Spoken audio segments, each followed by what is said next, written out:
How does your car's air conditioning system keep you cool on those scorching hot days? Let's take a closer look at how the car AC works. The car AC system operates on the principles of thermodynamics and fluid mechanics. It consists of several key components working together to cool the air inside your vehicle. First, we will see the locations of all components and after that their functions. The first one is the compressor. It is mounted on the engine block, usually at the front of the engine block, or mounted on brackets attached to the engine, near the radiator and condenser. Condenser coil, located in front of the vehicle's radiator, near the front grille. Receiver dryer, located between the condenser and the expansion valve, often near the condenser. Expansion valve, typically located near the firewall, close to where the refrigerant lines enter the cabin. Evaporator coil, inside the vehicle's cabin, typically behind the dashboard. It is housed within the HVAC unit, that is heating, ventilation, and air conditioning unit. And blower motor fan, it is also located inside the vehicle's cabin, usually within the HVAC unit, near the evaporator. And the refrigerant gas is a specialized fluid that is used to circulate inside the air conditioning system. Let's see how it functions together. When the AC is turned on, the climate control unit sends a signal to engage the AC compressor clutch. The compressor is typically belt-driven, meaning it is connected to the engine's crankshaft pulley via a belt. As the engine runs, it drives the compressor, providing the mechanical energy necessary to compress the refrigerant gas. The compressor consists of one or more pistons housed inside cylinders, which compresses the refrigerant gas. The refrigerant initially enters the compressor as a low-pressure gas. This gaseous refrigerant is then compressed by the compressor, which increases its pressure and temperature significantly. After being compressed by the compressor, the refrigerant gas exits the compressor as a high-pressure, high-temperature gas. This hot gas flows into the inlet of the condenser, which is usually located at the front of the vehicle, near the radiator to take advantage of the airflow when the car is moving.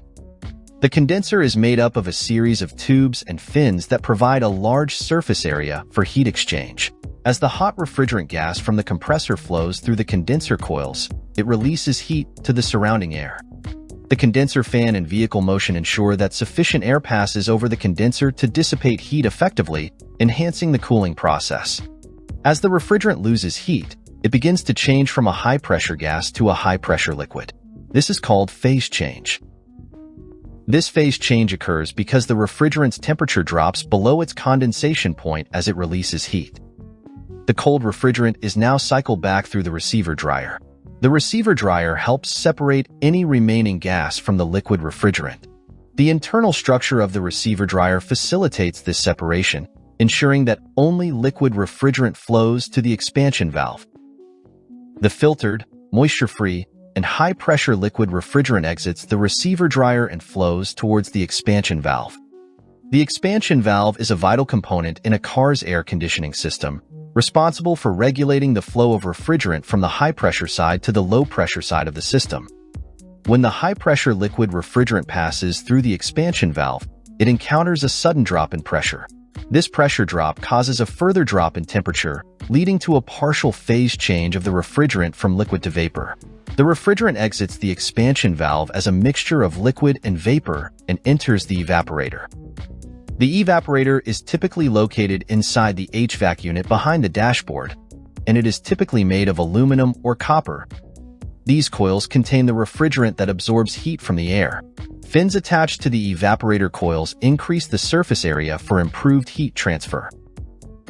The evaporator coils are cold because the refrigerant inside them has undergone a phase change from a high-pressure liquid to a low-pressure gas, causing a total drop in temperature. Now warm cabin air from the interior of the vehicle is drawn into the HVAC unit by the blower fan.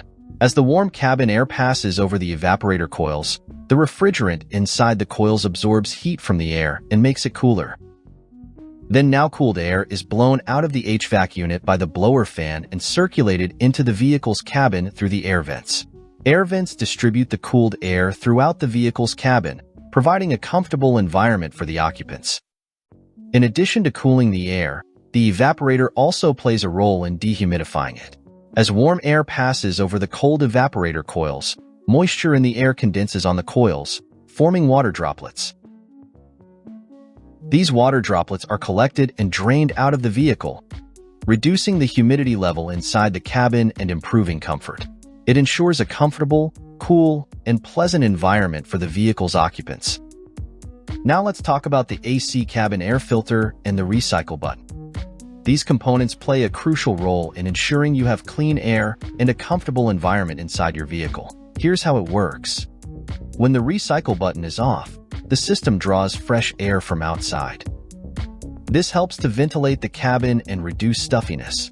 Fresh air can also help clear foggy windows more effectively, especially in humid conditions.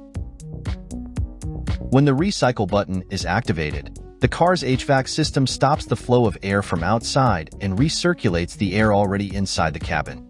By recirculating the already cooled air, the AC system can cool the cabin more quickly and efficiently. Recirculation mode or fresh air mode, the air should be filtered. For this, an air filter is used. The AC cabin air filter is typically located behind the glove compartment or under the dashboard on the passenger side of the vehicle. When you turn on your car's AC, air is drawn from outside or recirculated from inside the cabin. This air passes through the cabin air filter, which captures contaminants and provides cleaner air. The filtered air is then distributed through the vents, ensuring you breathe clean air while driving. The refrigerant, now in gaseous form, exits the evaporator and flows to the compressor again. The compressor receives the low-pressure gas, compresses it, and again sends it to the condenser, and the process repeats. The cycle continues as long as the AC system is turned on and the blower fan is operating. With the evaporator absorbing heat from the cabin air, the condenser releasing heat to the outside air, and the expansion valve controlling the refrigerant flow between the two. This continuous cycle allows the AC system to maintain a comfortable cabin temperature and humidity level while the vehicle is in operation. But how does the AC compressor work in an EV? Let's look at how things are done in electric vehicles. In EVs, the AC compressor is powered by an electric motor. This motor is driven by the vehicle's high-voltage battery system. Electric compressors have fewer moving parts and do not rely on belts, which can reduce maintenance needs and improve reliability. In summary, while both IC and EV AC compressors achieve the same goal of cooling the vehicle's interior. We hope this explanation has given you a better understanding of how your vehicle's AC keeps you cool and comfortable, even on the hottest days. Don't forget to like, share, and subscribe for more informative videos. Stay cool and drive safe.